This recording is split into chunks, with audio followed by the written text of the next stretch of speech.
딸아, 나에게 세상은 바다였었다. 그 어떤 슬픔도 남 모르는 그리움도 세상의 바다에 씻기우고 나면 매끄럽고 단단한 돌이 되었다. 나는 오래전부터 그 돌로 반지를 만들어 끼었다. 외로울 때마다 이마를 짚으며 까만 반지를 반짝이며 살았다. 알았느냐, 딸아. 이제 나 멀리 가 있으마.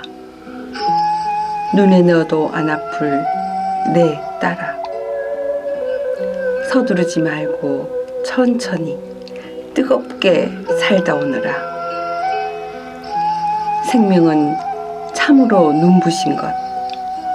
너를 잉태하기 위해 내가 어떻게 했던가를 잘 알리라. 마음에 타는 불, 몸에 타는 불 모두 태우거라. 무엇을 주저하고 아까워하리. 딸아, 내 목숨은 내 것이로다. 행여 땅속의 나를 위해서라도 잠시라도 목젖을 떨며 울지 말아라. 다만 언 땅에서 푸른 잎 돋거든 거기 내 사랑이 푸르게 살아있는 신호로 알아라. 딸아, 하늘 아래 오직 하나뿐인 귀한 내 딸아. 2024년 65세인 나에게 언제 안녕을 할지 모르는 나이이기도 하다. 나 또한 더 성실하게 사는 너희들에게 별로 할 말은 없지만 준비 있는 이별을 하려고 노력했다. 사전 연명치료 거부 신청과 시신기증을 했으니 사후 병원으로 먼저 연락을 해야 한다. 나의 장례식에 이 영상을 보여주면 좋겠다. 1959년 대구에서 딸만 7명인 마지로 태어났다. 부모님이 지어주신 이름 순희라는 이름을 싫어했다. 1993년 동사무소 사회복지 업무를 시작하면서 순할순 빛날희 순이라는 이름값을 제대로 해보려고 열심히 살았다. 하지만 너희들이 지어준 닉네임 백조를 좋아한다. 백조는 우아해 보이지만 물속에서 동동거리며 산다고 꼭 나와 닮았다고 했다. 열심히 살았다는 것을 내 딸들에게 인정받았으니까.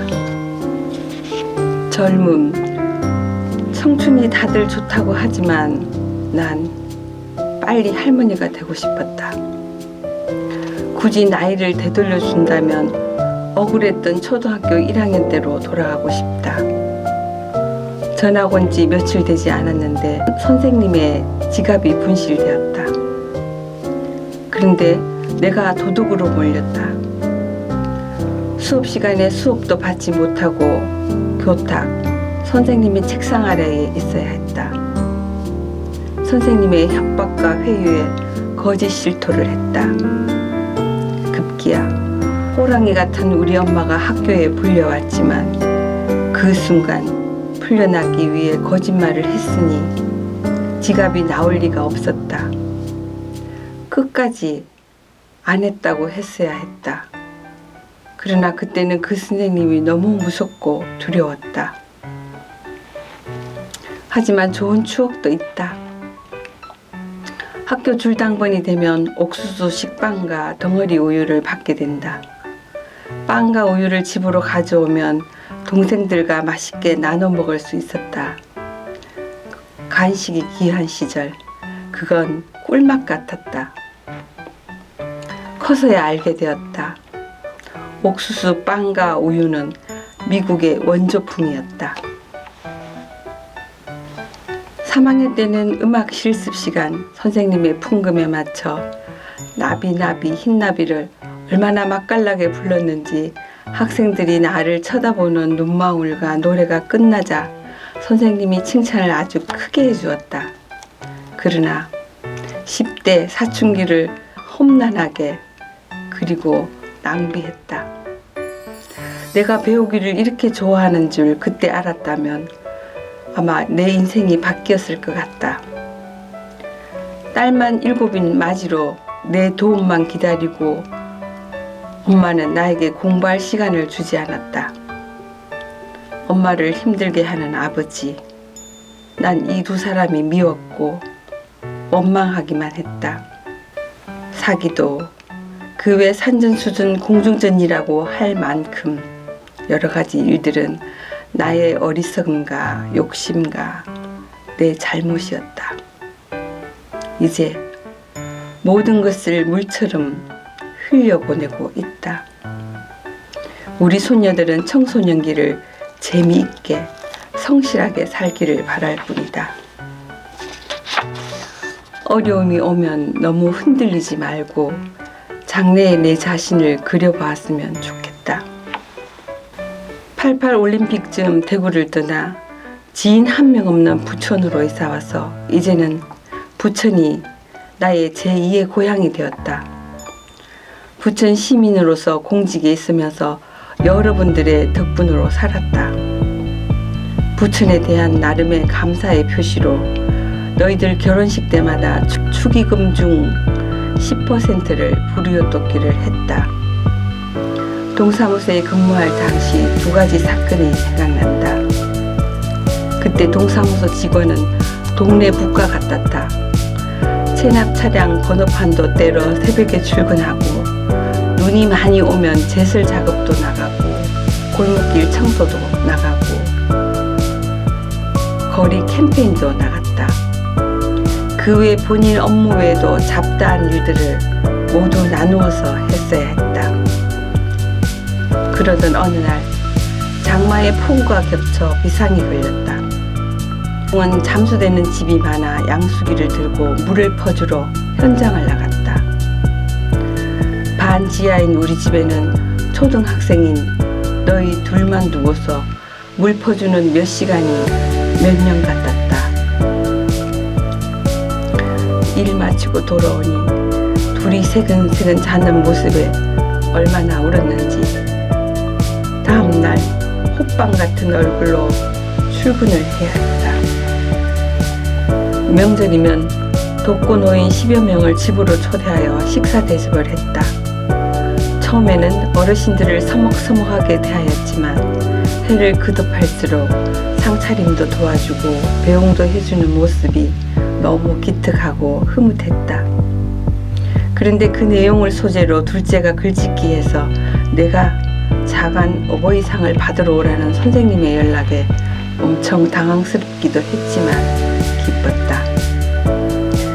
성실한 두 사위와 천사 같은 두 손녀가 내 곁에 오게 되어 내 삶이 충만해졌다. 얘들아, 정말 고맙다. 내가 태어나 제일 잘한 건 두 딸을 출산한 것이다. 그런데 너희들에게 마냥 포근한 엄마가 되어주지 못해 미안하고 아쉽다.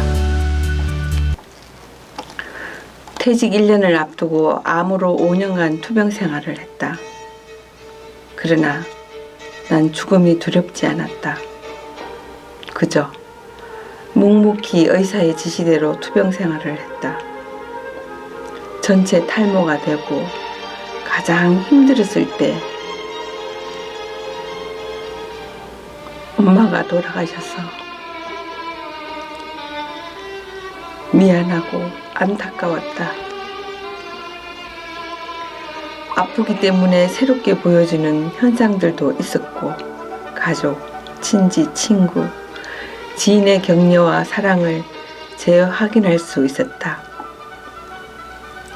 덕분에 남편이 뒤늦게 철이 들었고 이제는 아침마다 근사한 아침상을 받는 행운도 생겼다. 그래서 모든 일에는 일희일비할 것이 아니라는 것을 실감하게 되었다. 잃는 것이 있으면 얻는 것이 있다는 것도 체험하고 있다. 퇴직 후에는 취미 부자가 되었다. 시맨 영상 동아리는 전국에서 유명한 시니어 영상 동아리가 되어서 상도 받았고, 여러 TV 공영 방송국의 부시맨 동아리 활동이 방영되기도 했다. 시낭송을 시작해 시낭송가도 되고, 이젠 공연도 하고 주 1회 발음 봉사도 한다. 한국 무용가 경연대회도 나가고 봉사활동을 했다. 주 1회 등산과 라인댄스로 체력을 키운다. 치매 예방을 위해 나에겐 여러 가지 루틴 생활이 있다. 매일 활자 신문을 읽고 일기를 쓰고 영어 공부를 한다. 영어는 아직 초급이지만 외국에서 오는 영어 메일은 어느 정도 이해할 정도가 되었다. 이젠 여행도 자주 가고 전시회 공연도 가고 문화생활을 아마 1000% 누리고 있는 것 같다. 그건 내가 퇴직한 부천문화재단의 덕분도 크다. 체력에 맞게 경제적으로 가성비 좋은 취미들을 선택했다. 누누이 강조한다면 행복은 셀프다. 관심만 있으면 다양하게 배울 수 있는 평생 학습이 많은 현실이다. 너희들도 재미나게 즐겁게 살아라. 부부가 취미가 똑같을 수는 없지만 따로 또 같이 즐기면 좋을 것 같다. 모두에게 건강한 거리가 필요하다. 그리고 결혼 이후 평생 거의 빠뜨리지 않고 가계부를 작성했지만 그리 부자가 아니다. 그래서 물려줄 재산이 많지 않아서 미안하다. 지구라는 별에 태어나 자충우돌 살았습니다. 저의 어리석음과 교만으로 알게 모르게 마음의 상처를 드렸다면 진심으로 사과를 드립니다. 건강과 평안하기를 바랍니다. 백조순이는 이제 조용히 평안히 날아갑니다. 여러분, 진심으로 감사드립니다.